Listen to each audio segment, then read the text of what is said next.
Assalamualaikum warahmatullahi wabarakatuh. Perkenalkan, saya Arsita Khotijanti, mahasiswa Magister Pendidikan Dasar semester 3.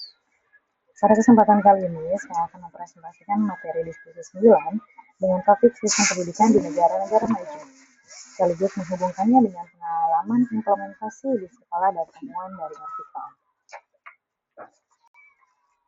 Yang pertama, adanya analisis masalah pendidikan OECD dan relevansi di sekolah. Artikel OECD yang saya pelajari menyoroti bagaimana negara maju masih menghadapi ketimpangan pendidikan atau educational inequalities. Meskipun berada dalam kategori negara dengan sistem kuat, namun perbedaan akses, dukungan keluarga, dan latar belakang sosial ekonomi tetap menjadi tantangan yang signifikan.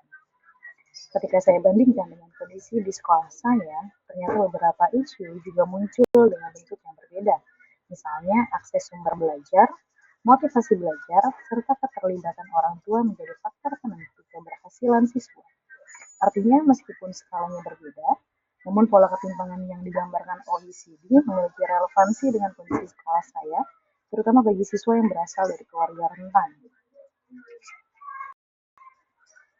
Kemudian saya merangkum adanya persamaan dan perbedaan dalam masalah OECD dengan sekolah saya.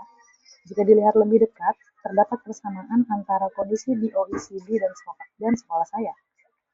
Siswa dari sekolah atau dari keluarga mampu lebih mudah mengakses sumber belajar, baik teknologi, bimbingan belajar, maupun fasilitas pendukung lainnya.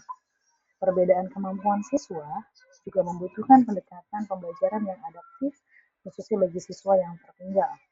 Dan adanya dukungan tambahan untuk siswa rentan tetap sangat dibutuhkan, baik dalam bentuk bimbingan individual maupun perhatian lebih dari guru. Namun juga saya temui adanya perbedaan besar di antara keduanya, yaitu di negara OECD, isu migrasi dan keragaman budaya jauh lebih kompleks dibandingkan di sekolah saya.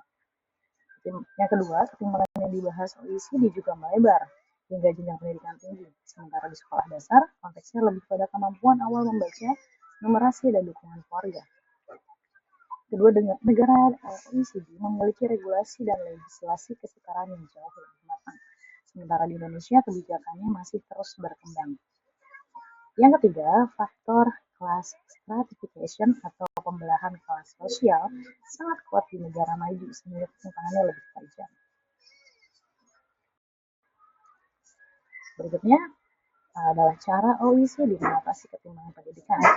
Negara-negara OECD memahami bahwa ketimpangan pendidikan tidak hanya mempengaruhi hasil belajar, tetapi juga berpengaruh pada mobilitas sosial dan kemajuan ekonomi.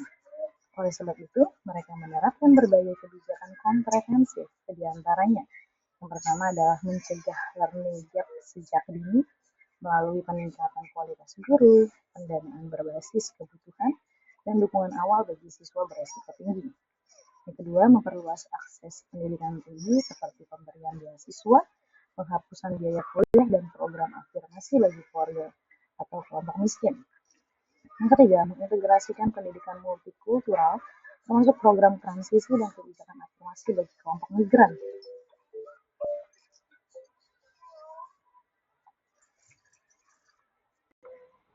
Selanjutnya, mendorong kesetaraan gender, baik dalam kesempatan kerja, pendidikan lanjutan, maupun perlindungan terhadap kelompok perempuan. Kebijakan ini menunjukkan bahwa negara maju berusaha menyeimbangkan dua hal sekaligus, yaitu equality dan excellence. Dua prinsip ini yang terus mereka jaga dalam pembangunan pendidikan. Keterkaitan dengan modul 7, materi ini pada modul menegaskan bahwa berbagai negara dengan performa pendidikan tinggi seperti Finlandia, Jepang, dan Singapura berhasil karena melakukan intervensi sejak pendidikan dasar. Hal ini sejalan dengan analisis OECD, dan modul ini juga menjelaskan bahwa tidak mungkin mencapai excellence tanpa equity. Pendanaan berbasis kebutuhan, peningkatan kompetensi guru, dan akses pendidikan yang setara menjadi fokus utama yang juga diterapkan oleh negara-negara OECD. Dengan kata lain, artikel dan modul saling melengkapi dalam memberikan gambaran bagaimana negara maju mengelola pendidikan secara sistematis dan berkeadilan. Lanjut pada sistem pendidikan Jepang. Salah satu negara OECD yang dikenal konsisten dan berhasil. Jepang menggunakan National Curriculum Standards yang berlaku nasional, sehingga kualitas pendidikan relatif merata. Kurikulum mereka juga menekankan pada deep learning, literasi numerasi, serta pemecahan masalah. Yang menarik, Jepang juga memiliki program Topkatsu, yaitu kegiatan pembiasaan seperti kerjasama tim, kebersihan kelas, dan layanan masyarakat. Pendidikan moral dan pembentukan karakter menjadi bagian integral dari kurikulum, bukan hanya sekedar tambahan. Lalu, keberhasilan Jepang di PISA bukan terjadi secara kebetulan. Ada beberapa faktor kunci yang menjadikan Jepang unggul di PISA. Yang pertama adalah kurikulum nasional yang terstruktur dan konsisten. Yang kedua, sistem listen study di mana guru terus meningkatkan kualitas pengajaran melalui kolaborasi. Yang ketiga, budaya belajar yang kuat, disiplin dan berorientasi tanggung jawab. Lalu berikutnya ada dukungan intensif bagi siswa yang tertinggal. Dan terakhir yaitu fokus pada kompetensi inti seperti membaca, matematika, sains, dan problem solving. Kombinasi elemen ini membuat Jepang menjadi salah satu negara model dalam pengembangan pendidikan dasar. Secara keseluruhan dapat saya simpulkan bahwa ketimpangan pendidikan merupakan isu global yang tidak hanya terjadi di negara maju, tetapi juga terlihat dalam bentuk tertentu di sekolah saya. OECD mengatasinya melalui kebijakan afirmatif, pendanaan berbasis kebutuhan, dan pendekatan multikultural. Sementara itu, Jepang menunjukkan bagaimana konsistensi kurikulum, budaya belajar, dan profesionalisme guru menjadi kunci kesuksesan pendidikan. Pembelajaran dari negara-negara maju memberikan gambaran bahwa peningkatan kualitas pendidikan Indonesia hanya bisa dicapai jika kita juga menjaga keseimbangan antara pemerataan akses dan standar keunggulan.